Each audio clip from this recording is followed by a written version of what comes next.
Policies का बोझ अवाम उठा रहे हैं। आजाद कश्मीर के लोगों के हुकूक पर सौदेबाजी नहीं करेंगे। मोदी को कभी घर की खुशियों में बुलाया ना इससे समझौता किया। बेनकाब किया तो नून लीग और पीटीआई वाले भी मान गए। बिलावल भुट्टो की कोटली में घन गरज, बोले बनी गाला तक पैगाम पहुंचाना है, कश्मीर के फैसले कश्मीरी करेंगे। दावा किया कि आजाद कश्मीर में जीत तीर की होगी और वजीर आजम जियाला होगा।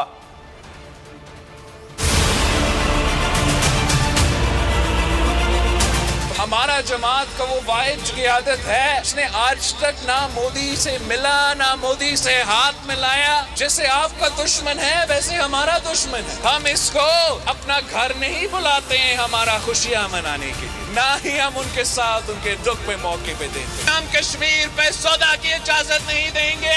तो जी बिल्कुल इसका मतलब ये भी है कि हम अपना मकबूजा कश्मीर के अवाम को लावारिस नहीं छोड़ सकते। जी बिल्कुल इसका मतलब ये भी है कि जब भी जुल्म होगा तो हम उस जुल्म पे बोलेंगे, उस जुल्म का मुकाबला भी करेंगे और दुनिया भर में उसको बेनकाब करेंगे। खान साहब ने तो कहा था, बार बार कहा था कि मैं एनआरओ नहीं दूंगा, मैं एनआरओ नहीं दूंगा, किसी को एनआरओ नहीं दूंगा। सिर्फ कुलभूषण यादव को वो एनआरओ देना चाह रहा है। ये वो कठपुतली है जिसने वादा किया था कि वो कश्मीर का सफीर बनेगा, वो कश्मीर का लड़ाई लड़ेगा। कश्मीर का सफीर बनते बनते वो कुलभूषण यादव का वकील निकल चुका है। वो तो आज कुलभूषण यादव को एनआरओ दिलवाने की कोशिश में है। इस बुज़दिल को क्या कहे जिसने कश्मीर पे सौदा कर लिया है, कुलभूषण को एनआरओ दिलवा दिया है और अब हमारा न्यूक्लियर मंसूबे के पीछे पड़ा हुआ। और कश्मीर में होने वाले इंतखाबात के हवाले से बात करेंगे। शौकत बसरा पीटीआई के रहनुमा हमारे साथ मौजूद हैं। शौकत बसरा साहब, बहुत शुक्रिया आपके वक्त का। कल बिलावल भुट्टो जरदारी की जानिब से जो खिताब किया गया उस पर आप क्या कमेंट करेंगे, और कश्मीर में जो पोजीशन है इस वक्त पीटीआई की उसके बारे में क्या कहेंगे?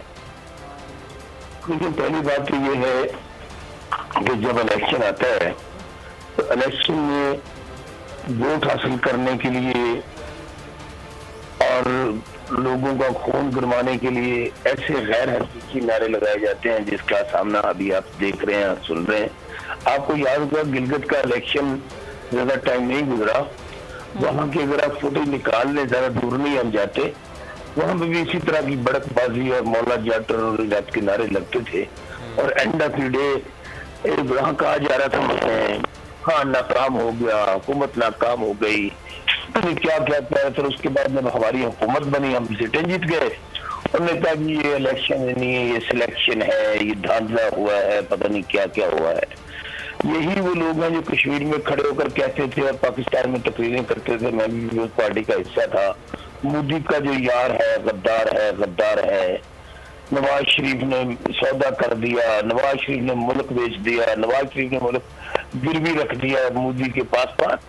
तो मेरे ख्याल में हमें इलेक्शन में या जिस मोड में भी हम रियलिस्टिक बातें करनी चाहिए, अवाम को गुमराह नहीं करना चाहिए। ये लोग 3-3, 4-4 बारियां ले चुके हैं और उसके बाद तो सर फिर आपका मतलब यह है कि उनका कहना ये गलत है कि कश्मीर का सफीर बनते बनते वजीर आज़म पाकिस्तान इमरान खान कुलभूषण के वकील बन गए?